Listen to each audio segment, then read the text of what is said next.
Nessa semana temos como grande foco as competições da UEFA. Temos o início das oitavas de final da Liga dos Campeões e também o início dos playoffs da Europa League e da Conference League. Nessa terça-feira, o nosso foco vai ser no jogo do Real Madrid contra o Leipzig, fora de casa, na Alemanha, jogo de ida, e também o jogo de ida do City lá em Copenhague, lá na Dinamarca. O Copenhague, lá chamado de København, ou Copenhagen, vai enfrentar o atual campeão da competição, Manchester City. Lembrando que o Copenhagen eliminou o Manchester United e também o Galatasaray. Num grupo com Bayern de Munique, Manchester United, Galatasaray e Copenhagen, o Copenhagen conseguiu se classificar. Grande feito, grande feito. Temos também o Leicester enfrentando o Sheffield United. O Leicester continua caminhando, mas muito tranquilo nessa sua caminhada solitária na volta para a primeira divisão. Eu digo solitária porque olha só o segundo colocado, né? Por mais que tenha um jogo a menos, a distância já está aqui em 11 pontos. Então é muito provável que a gente veja o Leicester na primeira divisão do ano que vem. Meu nome é Theo Borges, eu espero conseguir te ajudar a fazer o melhor planejamento possível para esse último dia de carnaval. Depende do local, né? Algumas pessoas gostam de esticar até um pouquinho mais para frente. Enfim, dia 13 de fevereiro.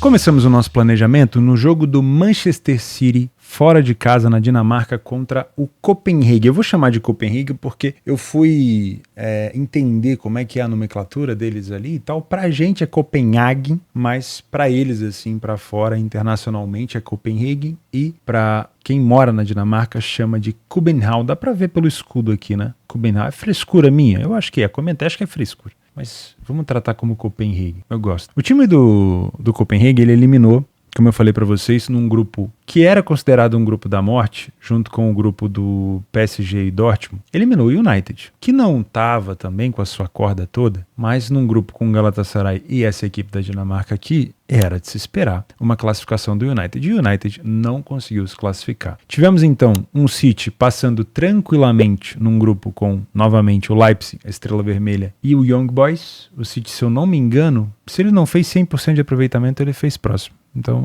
acredito que no finalzinho o City já nem fez tanto esforço assim. Último jogo do City, para quem não se lembra, venceu a equipe do Everton no segundo tempo, lá para os 70 minutos fez o primeiro gol com o Haaland. E eu tô vendo um City um pouco mais, para quem assistiu principalmente esse último jogo do Everton, um City onde todos os jogadores que estavam lesionados voltaram e um City um pouco mais maduro, né? Sabendo do jogo das oitavas de final, não se esforçou tanto contra o Everton, foi um jogo no primeiro tempo bem mais ou menos, bem diferente do que a gente está acostumado. E como campeão, eu vejo um City também administrando um pouco mais. Sabe que vai decidir em casa, sabe que tem essa vantagem, que leva essa vantagem contra a maioria dos adversários. Então, muito provavelmente vai ser um jogo um pouco mais maduro do City fora de casa, sem se expor tanto, sem dar chance pro azar, com o intuito de talvez decidir isso dentro de casa. Claro que o City pode vencer os dois jogos, sem problema nenhum, mas eu tô vendo um City um pouco mais maduro, acelerando em momentos específicos, não necessariamente tornando esse jogo aqui uma pelada de final de semana.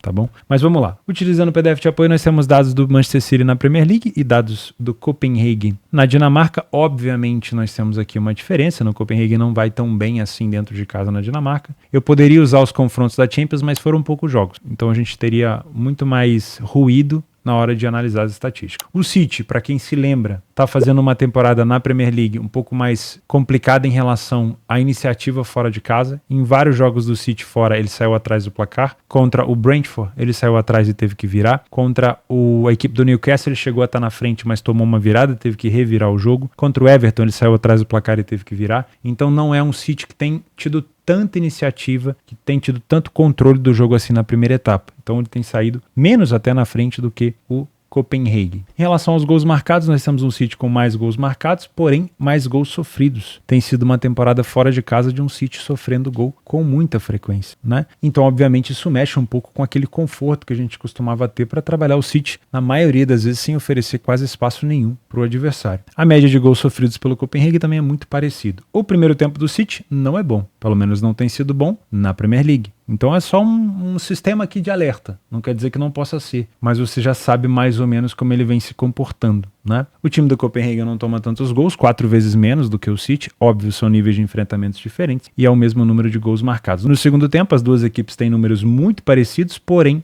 o City marca muito mais gols, muito mais, o dobro, mais que o dobro do que o adversário. O City tem muito boa bola aérea, mas o Copenhagen também marca de cabeça e as duas equipes sofrem quase que na mesma condição. Nos momentos de aceleração, nós temos o Copenhague fazendo vários gols no início do jogo e sofrendo vários gols nos minutos finais. Também é uma equipe que acelera no finalzinho, mas não tanto como no início. O time do City não tem marcado tanto fora de casa, isso aqui só comprova o que a gente viu ali no desempenho do primeiro tempo. Isso não quer dizer que o back favorito no primeiro tempo não possa encaixar. Isso aqui são só estatísticas. A gente ainda vai falar da comparação com a realidade do jogo, tá? O City tem sofrido gols no primeiro tempo, principalmente no meio do primeiro tempo, quase 47% dos gols sofridos, e também tem sofrido nos últimos minutos de jogo. Mas é uma equipe que acelera muito mais no segundo tempo. Agora sim, se você é um trader assim como eu, a nossa expectativa, minha e sua e do Brasil e do mundo inteiro, é que o City domine esse jogo de cabo a rabo, tá? Porém, estatisticamente falando, a gente vê um City hoje, fora de casa, sem tanta iniciativa. Quando eu falo iniciativa, é de não abrir o placar em determinadas situações. Não estou dizendo que ele não possa virar o jogo, tá? Diferente de recuperação. Mas não é um bom primeiro tempo, não costuma ser um bom primeiro tempo. Então, para me colocar dentro do mercado, e o meu conselho para você é esse, é que você encontre um City diferente do que ele vem se comportando. Talvez dando mais importância para esse primeiro jogo, para resolver já a situação e depois focar na Premier League e só administrar esse jogo da volta? Talvez. Mas o City também tem a escolha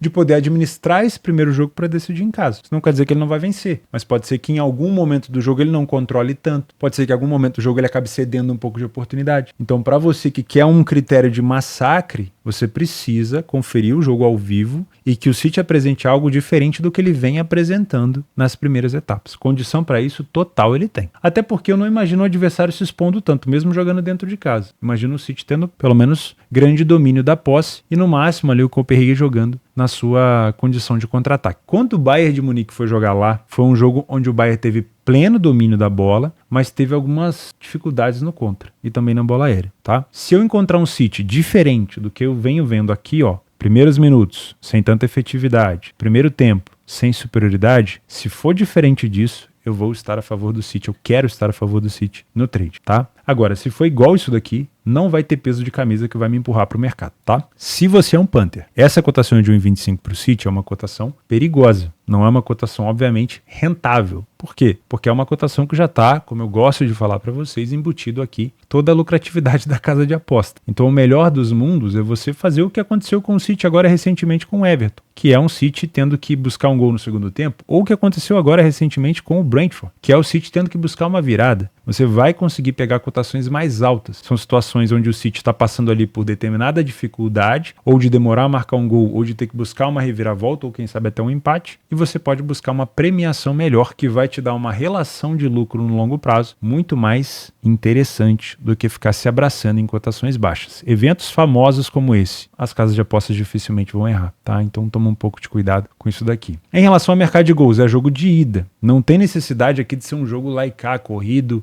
com goleada para um lado ou para o outro. Agora, quando você tem num jogo como esse uma discrepância de resultado muito grande, por exemplo, o City abriu 2-0, pode ser que a gente tenha um Copenhague descompactando seu bloco e saindo um pouco da casinha. E aí os espaços para o City podem aparecer, tá bom? Agora, enquanto o City estiver vencendo apenas por 1-0, ou o jogo estiver amarrado 0-0, ou o Copenhague está vencendo por 1-0, não sei se é um cenário tão bom buscar assim uma linha de gols tão alta, tá? Porque é uma situação de jogo de ida e pode ser decidido e resolvido, ou até mesmo buscar uma recuperação no jogo da volta. Então, não vamos contar tanto com o gol aqui, não criaria tanta expectativa, a não ser que a gente tenha um placar elástico que force o adversário a se concentrar um pouco e desorganizar suas linhas, tá bom? Também às 5 horas nós temos o RB Leipzig enfrentando o Real Madrid. Fica aqui todo o meu descontentamento com a UEFA, que podia colocar, já que são 2 jogos só, podia colocar em horário diferente, né? Não tem necessidade nenhuma de você colocar dois jogos de oitavas de final, 2 partidas importantes como essa, no mesmo horário. É uma sacanagem com o apostador e com o trader honesto. Vamos ser sinceros, tá? Vou até pegar um café que eu fiquei chateado. A gente tem um Leipzig hoje que tem problemas defensivos. Quem acompanhou o nosso último planejamento, onde eu falei do Leipzig contra a equipe do Augsburg, viu que eu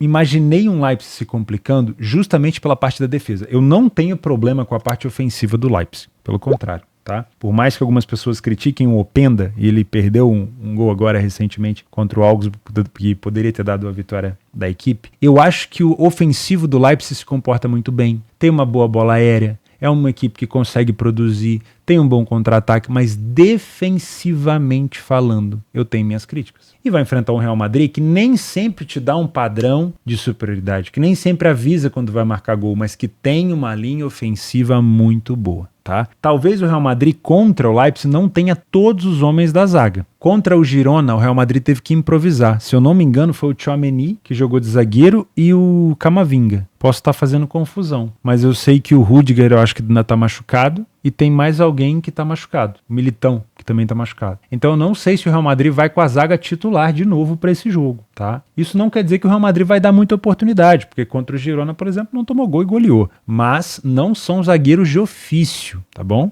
Isso é importante. O Real Madrid não fez contratações esse ano pensando tanto na zaga. Então ele está tendo que improvisar. O Ancelotti está tendo que improvisar. Isso pode dificultar um pouco a vida do Real Madrid. Nos últimos jogos do Leipzig, o Leipzig tem sofrido gol com muita frequência. Heidenheim, Young Boys, Hoffenheim, Frankfurt, Leverkusen, só não sofreu do União Berlim, mas deu muita oportunidade. Eu trabalhei esse jogo. O Real Madrid fora de casa sofreu pro Atlético de Madrid na Copa do Rei, também sofreu naquele jogo contra o Atlético de Madrid na Supercopa, na Arábia Saudita, sofreu do Arandina na Copa do Rei também, sofreu do Las Palmas e não sofreu do Getafe. Nos últimos jogos, o Real Madrid sofreu um gol do Atlético, aqui no Clássico, sofreu um do Las Palmas, 2 do Almeria, 1 do Barcelona, 3 do Atlético de Madrid, como eu falei, 1 do Arandina. Não é uma equipe também que está, vamos dizer assim, 100% defensivamente, mas é uma equipe que vem muito bem na parte ofensiva. Tem marcado e quando marca, na maioria das vezes marca mais do que um gol por jogo. O Leipzig não vem de bons resultados, teve uma sequência de derrotas interrompida com uma vitória no União Berlim e já voltou a empatar de novo. E tá, obviamente, ameaçado de ficar de fora da Liga dos Campeões via fase de grupos no ano que vem. Utilizando o PDF de apoio, nós temos um Leipzig com bastante iniciativa na Bundesliga, saindo na frente do placar, porém uma equipe que tem sofrido uma média quase de um gol por jogo, né? Falhou pouco em marcar e fica sem sofrer gol em torno de 40% dos jogos. A equipe do Real Madrid tem um ataque menos efetivo, o Leipzig tem uma média de gols maior, porém o Real Madrid não falhou em marcar em nenhum jogo e tem uma defesa um pouquinho mais sólida. No primeiro tempo, não temos uma diferença tão grande, o Leipzig vence um pouquinho mais, o Real Madrid marca um pouco menos de gol, mas eu não sei se dá pra gente cravar aqui uma inferioridade do Real. Na segunda etapa, o Real Madrid já se comporta de uma maneira muito mais agressiva. Mais vitórias, menos derrotas, ultrapassa o Leipzig no número de gols e continua tendo menos gols sofridos. As duas bolas aéreas são muito boas, mas como eu não sei se o Rüdiger vai jogar, isso prejudica um pouco o Real Madrid. Um dos melhores cabeceadores do Real é o Rüdiger. O segundo melhor, na minha opinião, é o Rossello, né? O atacante Rossello. O Leipzig também é muito bom na bola aérea, mas tem sofrido muito nesse fundamento. A derrota para o Leverkusen agora por 3-2 foi num gol de cabeça, foi num gol de bola parada. Então, se o Real Madrid conseguir colocar jogadores na área, jogadores altos, precisar de uma recuperação de resultado, pode ser interessante sim o Real Madrid utilizar esse fundamento. São duas boas equipes também na finalização de fora da área. Nos momentos dos gols, nós temos aceleração por parte do Real Madrid nos últimos minutos de jogo. Teve até a oportunidade agora contra o Girona em casa para marcar no último lance praticamente, mas Rossello botou a bola na trave, né? Foi até engraçado porque um jogador novo que o Real Madrid contratou da Turquia, que eu me esqueci o nome, ele fez uma jogadaça, o pênalti poderia ter sido ele para bater, mas o cobrador oficial chutou a bola na trave. O Real Madrid tem sofrido muitos gols fora de casa nos primeiros minutos de jogo. Isso me causa um pouco de desconfiança, tá? Toma um pouco de cuidado. O time do Leipzig tem piores momentos no fim do primeiro tempo para o início do segundo, momento talvez de desconcentração, né? No final do primeiro tempo, talvez pensando já no intervalo para descansar, acaba tomando um gol, ou no início do segundo tempo ainda não se concentrou o suficiente, foi lá e tomou o gol. E tem marcado também nos últimos minutos. Se você é um trader por aqui, sinceramente, é um jogo muito difícil, muito. Porque do que eu tenho acompanhado o Real Madrid, pelo menos para trade, tem sido um time muito difícil de se trabalhar. O Real Madrid contra o Girona, por exemplo, ele praticamente não te deu sinal. O gol de fora da área do Vini Júnior, que foi um golaço, não vou dizer que veio da bunda, porque seria uma ofensa a um gol tão bonito do Vini, mas ele veio dali, da cloaca da galinha, né? Foi muito difícil de imaginar aquele gol. E o Girona não tinha começado mal. E os outros gols do Real Madrid também foram jogadas individuais. O segundo gol foi um passe astronômico do Vinícius Júnior. O terceiro gol foi uma jogadaça do Vinícius Júnior em cima do Ian Couto. Ian Couto tá procurando o Vinícius até agora. E a bola deu um rebote lá pro Bellingham fazer. O quarto gol foi uma roubada de bola do Real Madrid durante uma construção de jogada do Girona. Não dá pra dizer que foi, nossa, uma superioridade do Real Madrid que quem olhava falava, Jesus, não era. Então, eu imagino mais ou menos isso daí nesse jogo, tá? É um jogo muito tranquilo de você mamar um golzinho. Muito cuidado. Não tô aqui querendo gorar ninguém, mas olha, tem uma cara de jogo pra se mamar um golzinho lá ele. Cuidado, tá? Por quê? Porque o Leipzig é uma equipe frágil defensivamente. Para ele ceder uma oportunidade para o Real numa roubada de bola, é 2 palitos. O Real Madrid, talvez com zagueiros improvisados, possa sofrer também na velocidade do Leipzig. É uma equipe do Leipzig muito boa na bola aérea, muito. O Real Madrid pode tomar gol e o goleiro do Real Madrid não é confiável. Ultimamente não tem sido. Então é um jogo muito difícil. Eu não vou indicar para você aqui ficar de um lado do outro. Sinceramente, eu acho que é um jogo muito complexo, até porque a gente acaba criando expectativa nessa goleada do Real Madrid, né? Do fato do Real Madrid ser o maior campeão da Champions, a gente vem muito no peso da camisa aqui. Então muito cuidado, tá? Pode ser um jogo sim pra gente tomar gol contra a posição. Às vezes num bom momento de uma equipe, a outra vai lá e toma. Se você é um Panther, eu gostaria muito de trabalhar gols, apesar de não ser um jogo decisivo, é um jogo de ida. Eu gostaria muito de trabalhar gols, mas eu não quero trabalhar gols no jogo 0-0, tá? E gosto muito da ideia do over 1,5 com uma cotação mais alta. Sabe um jogo 1-0 que vai encaminhando ali para os 65, 70 a odd do limite, que é 1,5, começa a melhorar? Pode ser interessante. 2 gols no primeiro tempo de uma equipe, né? Um Leipzig 2-0, um Real Madrid 2-0, pegar um limite no segundo tempo, que seria o 2,5 com uma cotação mais alta, também é interessante, porque, como eu falei, assim como no jogo do City, 2 gols de diferença já libera um pouco mais a equipe que tá só para se defender e dá a oportunidade da equipe que tá na frente do placar de contra-atacar. Acho interessante também, tá? Ambas marcam, não acho ruim, com uma cotação próxima de 2, pode ser interessante. Com uma cotação próxima de 2, não com essa daqui, tá? Pode ser interessante. Eu vejo o Real Madrid com possibilidade de sofrer gol aqui sim, tá? Principalmente se for aquela zaga improvisada. E olho nas bolas aéreas, tá bom? Como o Real Madrid não é favorito aqui nas odds, eu não vou dizer que ele pode se complicar. Se você encontrar uma cotação do Real abaixo de 2, pra mim é um favorito que pode se complicar sim, porque o Real Madrid pode decidir em casa, né? E o Leipzig não é uma equipe boba, tá bom? O Leipzig não é bobo. O que tem sofrido o Leipzig é com a sua defesa. Então é aquele tipo de time que tem que fazer o dobro de esforço para poder buscar um resultado mais legalzinho. E deu azar no sorteio, né? Além de ter ficado num grupo com o City, ainda deu azar aí nas oitavas de final. Enfim, nos 180 minutos pro Leipzig é mais complexo. Mas eu tô vendo o Real Madrid tomar gol aqui e pode se complicar sim, senhor. Como hoje nós temos uma grade um pouco mais vazia, eu te aconselho ficar de olho em Leicester e Sheffield. Não é aquele Sheffield da primeira divisão, tá? É o Sheffield Wednesday, que vai enfrentar um Leicester que tá a caminho muito próximo da Premier League. E nós temos aqui um Sheffield na 23ª colocação, 19 derrotas, como visitante, uma equipe que venceu apenas 2 partidas e vai pegar um dos melhores mandantes da competição. Dá pra gente ficar de olho nessa possível vitória do Leicester. Temos mais o que por aqui? Gil Vicente e Vizela, para quem gosta do campeonato português ali, raiz, meio de tabela contra o último colocado. Às 15 horas na terceira divisão, que eu também gosto muito da Alemanha, Borussia Dortmund contra o Preußen Münster, que é uma equipe que jogou contra o Bayern de Munique agora na Copa da Alemanha. O Leeds também pega o Swansea. O Leeds é outro time muito bom de se acompanhar na Championship, time muito agressivo, uma das equipes que mais marcou gol aqui na Championship. E para finalizar, para você matar a saudade, a pré-Libertadores, Defensor Sporting contra o Porto Cabello. Se eu não me engano, isso aqui é jogo da volta já, né? Primeiro jogo, o Porto Cabello deitou o cabelo por 3-2. Que piada ruim. Muito obrigado pela sua companhia. A gente se vê na quarta-feira. Um abraço.